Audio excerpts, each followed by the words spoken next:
आपने जिम्स में एक बहुत ही कॉमन एडवाइस सुनी होगी कि अगर आपको ज्यादा से ज्यादा मसल बिल्ड करना है तो आपको हैवी वेट लिफ्टिंग करनी पड़ेगी और रेपिटेशन कम परफॉर्म करने पड़ेंगे।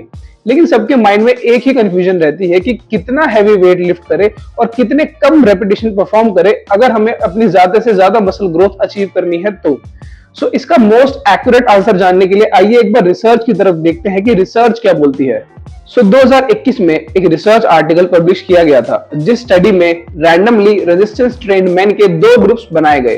फर्स्ट ग्रुप को एक body building type protocol follow करने के लिए बोला गया जिसमें उन्हें एक एक्सरसाइज के 3 सेट परफॉर्म करने थे ऐसे वेट के साथ जिसमें वो 10 रेपिटेशन में अपने मैक्सिमम मसल फेलियर तक पहुंच जाए।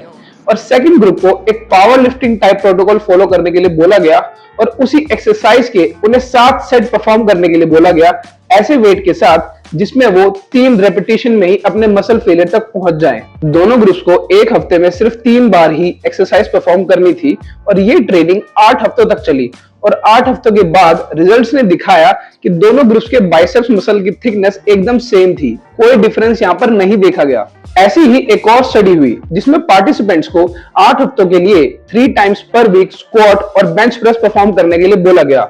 2 ग्रुप्स में पार्टिसिपेंट्स को बांटा गया। एक ग्रुप को इतना वेट दिया गया कि वो 10 to 12 रेपिटेशन की रेंज में ही मस्कुलर फेलियर तक पहुंच जाए और सेकंड ग्रुप को इतना वेट दिया गया कि वो 2 to 6 रेपिटेशन की रेंज में मस्कुलर फेलियर तक पहुंच जाएं।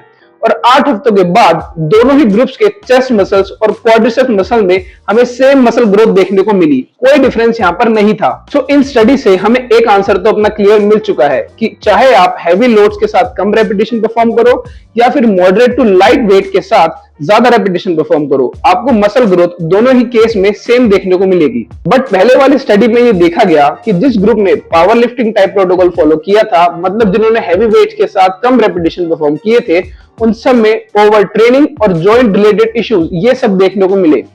लेकिन जो body building type protocol follow करने वाला ग्रुप था उन सब में ऐसा कुछ नहीं देखा गया। इसका रीजन बहुत ही सिंपल है, बिकॉज जब आप हैवी वेट लिफ्ट करते हो तो उसमें सिर्फ आपके मसल्स ही नहीं आपकी जॉइंट्स पर भी स्ट्रेस बहुत ज्यादा बढ़ जाता है, जिसकी वजह से लॉन्ग टर्म में आपको ओवर ट्रेनिंग और जॉइंट रिलेटेड इश्यूज जैसे कि ऑस्टियोआर्थराइटिस होने के चांसेस भी बहुत ज्यादा बढ़ जाते हैं।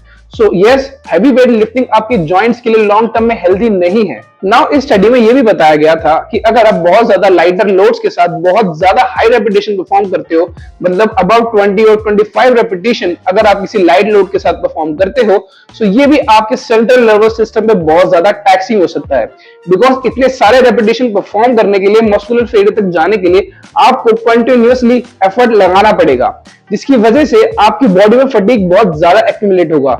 और जब आपकी बॉडी में एक एक्सरसाइज परफॉर्म करने के बाद इतना ज्यादा फटीग एक्यूमुलेट हो जाएगा, आपके पास इतनी एनर्जी रिजर्व्स नहीं होंगे, आपका सीएनएस इतना ज्यादा रेडी नहीं होगा नेक्स्ट एक्सरसाइज परफॉर्म करने के लिए, जिसकी वजह से आपका ओवरऑल वर्कआउट वॉल्यूम खराब होगा।